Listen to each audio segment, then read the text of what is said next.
Hello, my fellow readers. This is iDarkSymphony777 with another fanfiction review. As always, a link to the story will be in the description below. Please like the video, subscribe to the channel, click on that bell for notifications, leave a comment in the comment section below on your thoughts on the story.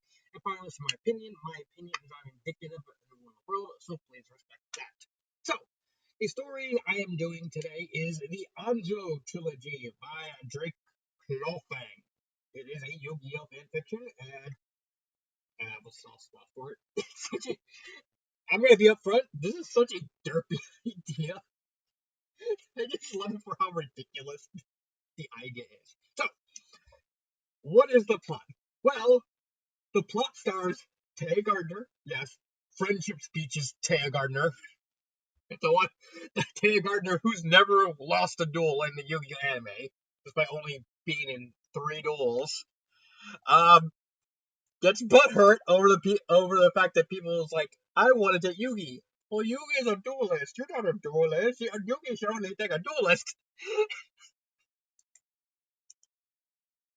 She gets so butthurt, she decides to stop all her way with her duel disc and a deck to Kaiba Corp, march all the way up to Kaiba's office, and say, I challenge you to a duel. To which Kaiba says, no. Taya, undaunted, calls him this. You have no balls. Kaiba gets her about that. It's like, I do have balls. Prove it, do me. Fine. We're a duel. That's actually what happens. That's not actually what happens. But more or less, Ted just call him out for having no balls. Because, like, well, you keep losing the duels to Yugi, but you can't handle me.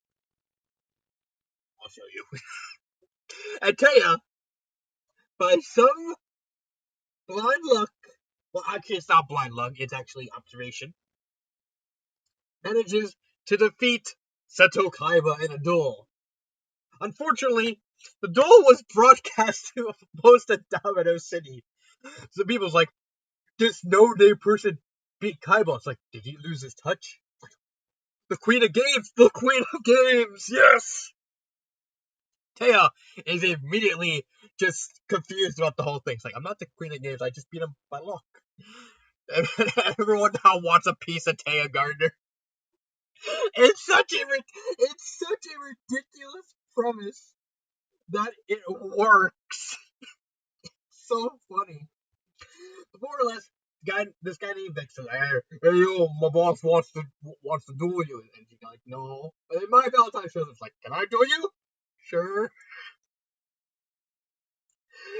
Vic will take no for an answer because it turns out his boss is a goth girl who wants to be the Seto Kaiba to Taya's Yugi.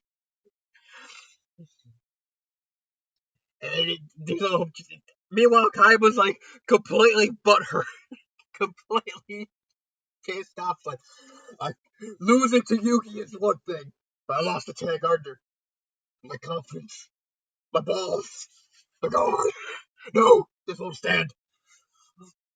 I'm gonna beat Taya. And so he takes out his deck. He takes the blue iron and just throws the deck in the trash. He finds a truck full of Yu-Gi-Oh cards. It's like, you, sir, what? What are you doing with those cards? I'm gonna deliver them to the card shop? No, you're not. You're gonna give them to me. It's like, oh yeah, who's gonna make me? Here's a blank check. All right, you can take them. Where do you want them? The things Kyle will do to avenge his pride. He transcends common sense. Yep. So anyway, more shenanigans happen. Basically, Pegasus finds out, says, I want you to work for Industrial Illusions. What? There's a mascot! Why not Yugi? The Yugi's a hat. Come on. You're the bright new thing. Join us, Taya Gardner. I'll give you 3 new cards. Okay. They meet up with Rochelle. Rochelle tries to kidnap her, pull Merrick. Just without the brainwashing. Yugi and Taya team up to fight her and her boyfriend and 2 other guys, and there's some duels going on. And the story ends with a duel between Kaiba and Taya. And Taya has these 3 new cards called the Sacred Beast. So you know what the Sacred Beast is. They're basically like a deck centered around summoning 3 like gigantic beat sticks and then just smacking stuff real hard. But here you go. Here you go. Uh, I just woke up. Okay. And Taya's given all 3. But as the duel with Kaiba goes on, she manages to summon Haman, and then Kaiba gets a call from Mokuba saying, "Hey, the grid that controls the holograms is like acting up. It's like shut down everything except for mine and Taya the Gardeners." It's like, but Kaiba, do it. I lost adventure, I lost. And then she summons her Uriah, and the duel ends with Taya about to summon Raviel, but a lightning bolt strike happens.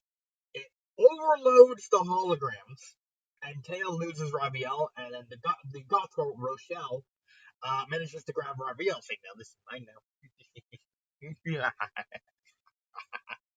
However, despite the fact the holograms are not working anymore, Haman and Uriah is still out in the field. And that's where we get the second story, because this is a trilogy, there's 3 stories. I'm only showing, you only see like the first story on the screen. Where Russia has like unfinished business with Taya. That story actually starts with an absolutely golden. I'll talk about it at the end. Trust me, it's absolutely golden. So, second story happens. Taya has to look for Raviel because Raviel is missing. Kaiba decides, "I still want to duel you, Gardner. But I'll help you with this one moment." Taya runs into Rochelle again. Rochelle is kind of like evil. She manages to summon Raviel. She beats Taya. She takes Uriah and Haman. She gives it to other people. Well, to 2 guys that work for Rochelle. And Taya realizes, like, wait a minute, we have to talk to Pegasus. So they talk to Pegasus. Realizes, like, well, the Sacred Beasts were actually created from like 3 people dying in production of the Egyptian god cards. Why? Because. Why do you think Taya was alive? Because I think she can handle them. I don't know why. I think there is something special in her that can control this power. Well, okay. Is there any way we can defeat Rochelle? So what happens is not Rochelle. Taya has to go to Egypt in order to get the Egyptian gods, which are in the afterlife. And they meet a girl named Tana, who Taya is actually the reincarnation of. So, long story short, Yu-Gi-Oh! Is weird. Tana was actually the high priestess after Set, Kaiba's ancient Egyptian counterpart, became pharaoh. So someone had to take Set's job. So Tana became the job to got it. And she was also the wife of Yami. And she's like, "Oh, I was Yami's wife." Yugi dropped the pants. No. Okay. Okay. Didn't actually drop the pants. I just couldn't resist. So there's a bunch of other duelists. She meets Tana. We actually get a neat little moment where Taya is teleported back to the Duelist Kingdom, and she has to actually fight not only her dark counterpart, but she has to play by Duelist Kingdom rules, and she has her Duelist Kingdom deck, and she's like completely cursed. Like, how did I lose? Oh wait, I threw the duel for me. Because yeah, that's the thing that happened in the first story when Taya was dueling my actually last slips. Like, I let you win. Like, wait, but I never do. Like, oh, you mother. Oh, it's on now. I'm gonna kick your ass, but I was gonna give you the stuff chips. You were the one who wanted the duel. Like, I'm gonna kick your ass, man. So dumb. Oh, it's so dumb. And so we get the whole Millennium Puzzle Redux, like Tana going, "I have to come with you." That way, we can defeat Rochelle and Rosalind. And it's like, who was Rosalind? Rosalind is like this little girl who wanted to work for the fair, basically work for the forces that summon the monsters to protect the people of Egypt. She got corrupted by Baccarat, well, it's King Baccarat, and basically turned evil, and she had to use the secret beast to try and attack Tana and all that stuff. Basically, Tana's like, I gotta come with you. It's like, all right. So they leave Egypt with the Egyptian gods, and we get like this multi-chapter duel between Taya and Rochelle. It's, well, granted, that defeat these like water fire duelists, her and Yugi, and then she gotta fight the other guys, the two henchmen, her team up with Kaiba, and then we got like a multi-chapter duel between Taya and Rochelle. Halfway through the duel, Rochelle gets possessed by Rosalind, and they each have like different dueling styles. Like Rosalind's like, I just want to win, and Rose is like, I want to win, but with a Sacred Beast on the field. And so they basically constantly like have the Egyptian gods and the Sacred Beast kind of like crash into each other repeatedly. It becomes a shadow game. Taya eventually wins the shadow game. Rosalind actually escapes, and so Rochelle kind of is like swept into the shadow realm and all that. And so Tana has to go home with the Egyptian gods. They leave. However, right before Tana is actually able to leave, Dark Taya shows up, challenges Tana to a duel, beats Tana, takes her body, and said, "Now you're going back there." And so we get the last story, which is less focused on dueling and more on basically exploring Rosalind's character, Rosalind and Tana's role. Because Tana gets brought into the memory world. She technically takes the body of Tana, and it basically relives the moments leading up to Rosa getting kind of swept into the Shadow Realm to take over Rochelle and all that. Meanwhile, Yugi's like, I gotta go save Taya, and so it's like, you gotta lose a duel. It's like, okay. Meanwhile, Kaiba's like, where is she? She went to Egypt, but she never came back. Where is she? I must beat her. Back to Yugi. He duels Merrick. Merrick's like, we never definitively actually finished that duel because if you never actually watched Battle City, once Merrick technically surrendered in that duel, so it's like there was like a never definitive winner because the whole duel was focused on getting defeating Yami Merrick and separating them, and so it's like, well, Yami Merrick's on, so it's like, all right, here you go.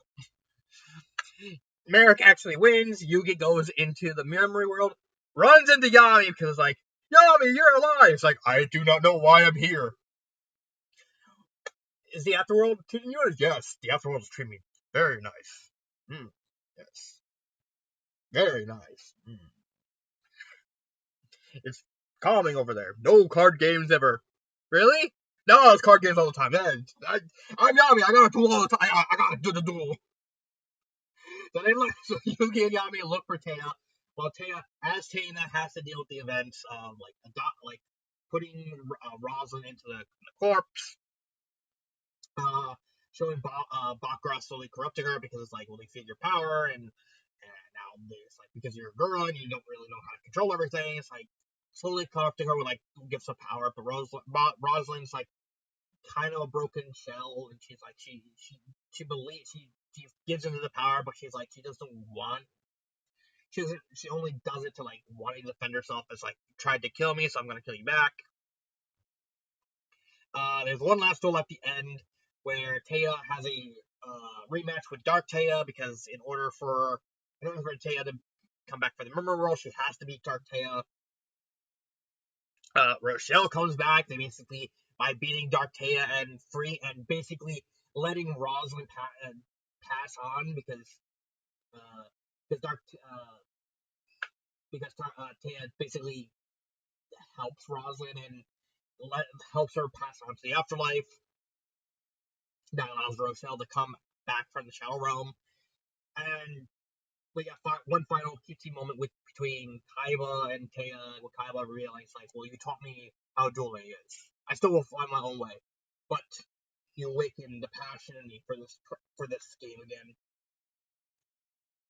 I will practice.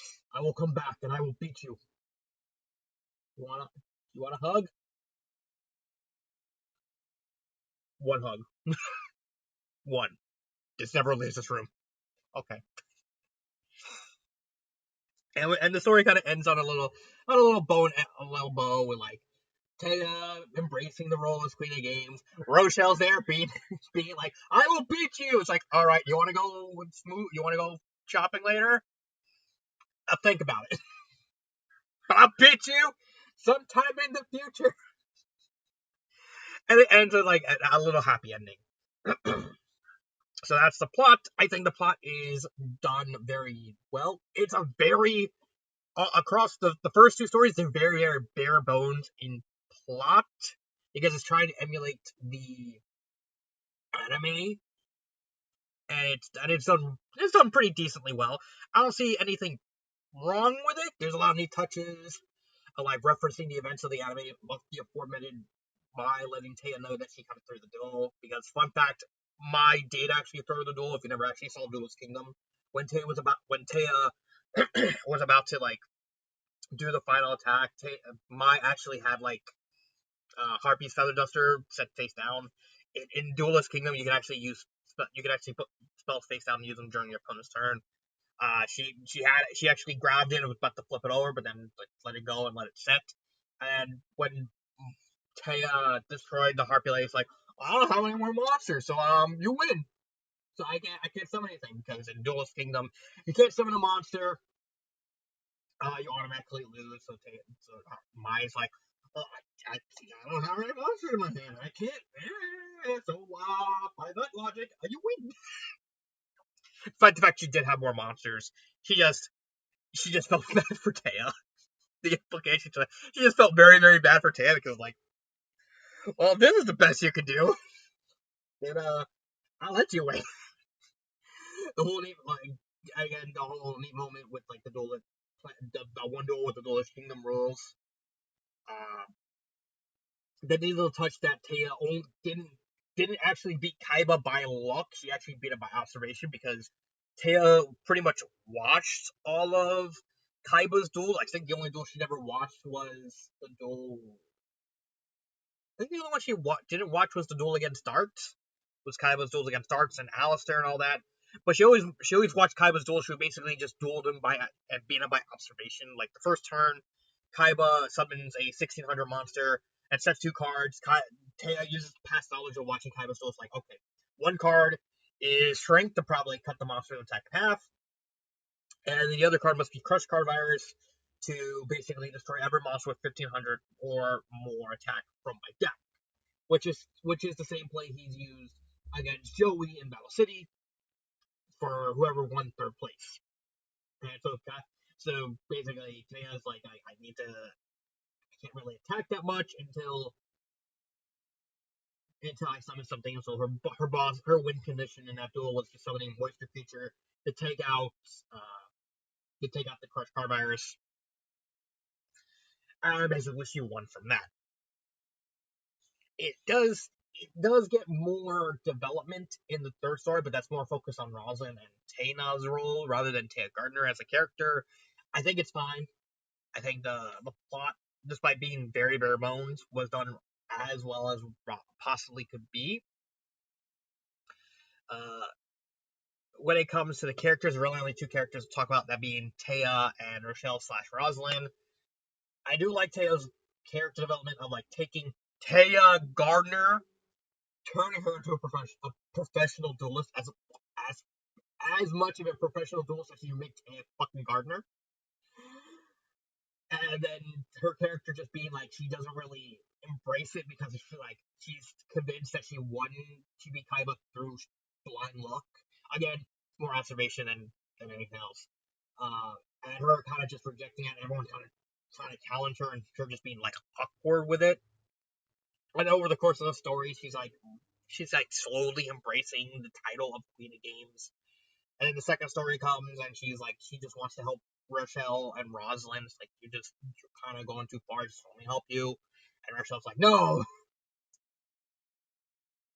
uh, and all that.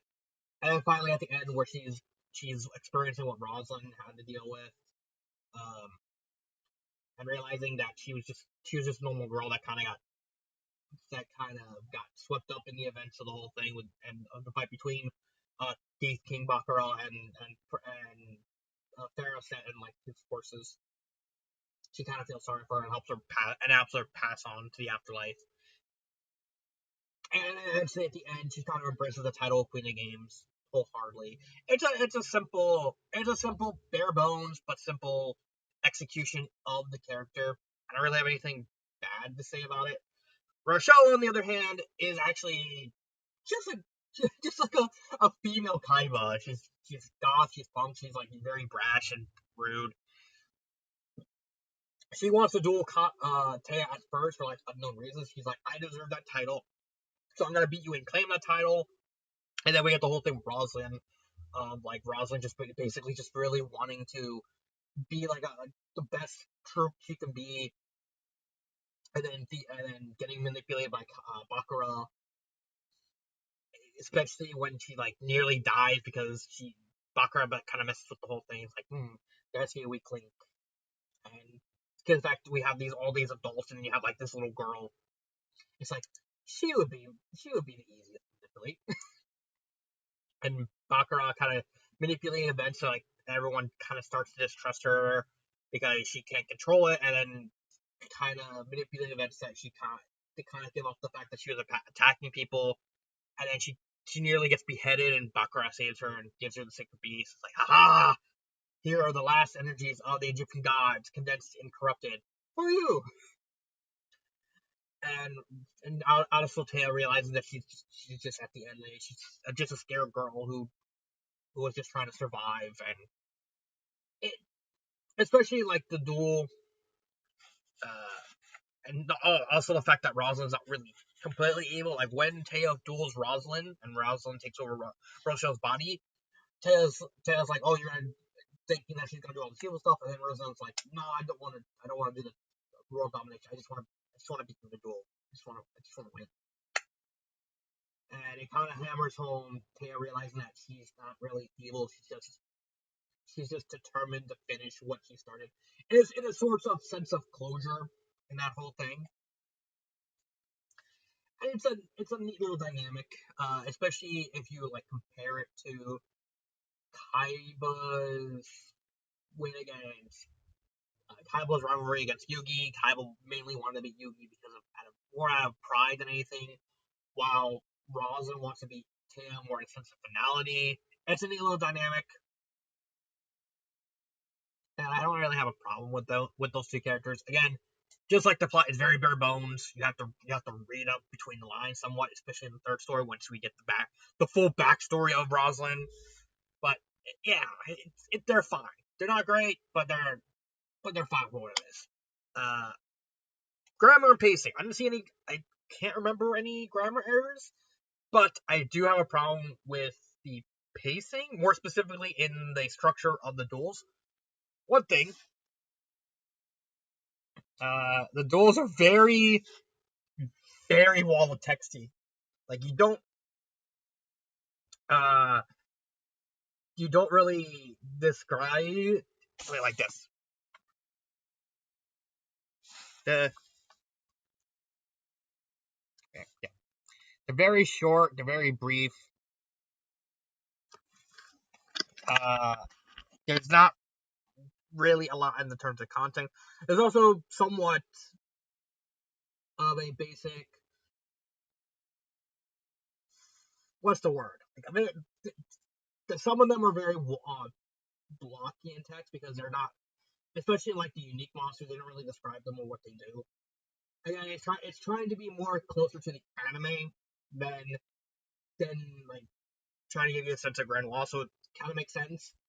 Plus, the brief duels kind of make things more fast paced. It's like, oh, we're mixing the whole the structure of the anime and the structure of the real life card game together.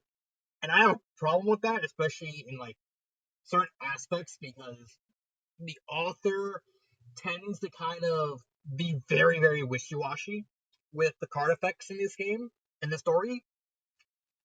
Probably the most infamous example is Card of Sanctity. So, Card of Sanctity has two versions. There's the anime version and then there's the game version. The anime version, you play Card of Sanctity, both players draw until they have 6 cards in their hand. This is mainly used to keep the pacing of a duel if it goes on long enough. So that way everyone has like cards to draw on, so that way they can play and stuff like that. So it doesn't like drag out the duel too long. However, the game version has a different effects. Basically, you banish all cards in your hand, and on the field, you draw 2 cards. These stories very, very flip floppy between the anime and the card version, and it's actually kind of clunky because it's like it's obvious that the author is like picking which version of the card to use depending on the situation. Like, oh, she's constantly like everyone like neither player don't really have a lot of cards. Oh, I'm gonna use the anime version of Card of Sanctity. But if there's something, that Taya needs to get off the field, then she goes like, oh, I use the card game Card of Sanctity, and it comes off as very, very confusing. There's other reasons, like instances of like this weird wishy-washy way of playing the cards. Like another thing is during Taya's duel with my by Valentine, my play is the field spell Harpy's Hunting Grounds, which has an effect that every time a Harpy or Harpy Lady Sister is summoned, it has to pop a card. The problem is the author is using the real life equivalent of that field spell. The popping effect is mandatory. It automatically activates every time a Harpy is activated. I mean, every time a Harpy is summoned. So the fact that the author kind of just only applied the effect when the author wanted to apply the effect, it does bring like a very, very inconsistent mess to some of the duels. It doesn't pop up too often. This is only a detail that happens if you know the card game, like I do. Like that's the reason I'm bringing this up, is because I am very familiar with the card games. I know how these cards work. I know for a fact Hunting Ground is a mandatory effect, but it doesn't really. But the Card of Sanctity one is the only one that's going to get people who don't know the card game that well to kind of like, what's going on? Yeah, so there's that. So would I recommend these stories? I think these stories are fine. They're very, very basic for what they are. Like, both stories are like around between 30,000 to 40,000 words. So they're not long stories. So total, you're looking at like maybe 80, 90,000 words total across those 3 stories. I don't hate these stories. I do have a soft spot. I do think these stories have aged rather poorly because of how basic they are. But I think that's the worst this story has. That in the Card of Sanctity. I can forgive the Hunting Ground thing because probably, yeah, I think at this time the story was like made in 2005, 2006. The Hunting Ground play, the author probably didn't know that the Hunting Ground was mandatory. So I can kind of forgive that. I can't forgive the Card of Sanctity thing though. The story kind of aging badly with the writing, and the Card of Sanctity are really my only real complaints. And the Card of Sanctity thing is only hurting me as a Yu-Gi-Oh player, and rather me as a critic. So I don't really have anything bad to say about it. I would recommend these stories. Favorite part: the beginning of the second story. So how does the second story start? Well, at the end of the first story, like I said early in the video, Taya's about to summon Rabiel. A lightning bolt strikes, burns out the entire dueling grid, so basically holograms can't work anymore, and she loses Rabiel. However, Haman and Uriah are still literally floating above her. And everyone's like, and Mokuba calls Haman, like, the grid's down! And Haman like looks up and like Uriah and Haman are still staring at him. It's like, no, what's up? And Haman's like internally freaking out about the whole thing. It's like, wait a minute. Wait a minute. Wait a minute. And like everyone just stares and like, wait, if the dueling grid is burned out, why are they still here? We even get like a brief moment where like Kaiba and the two monsters are like staring at each other.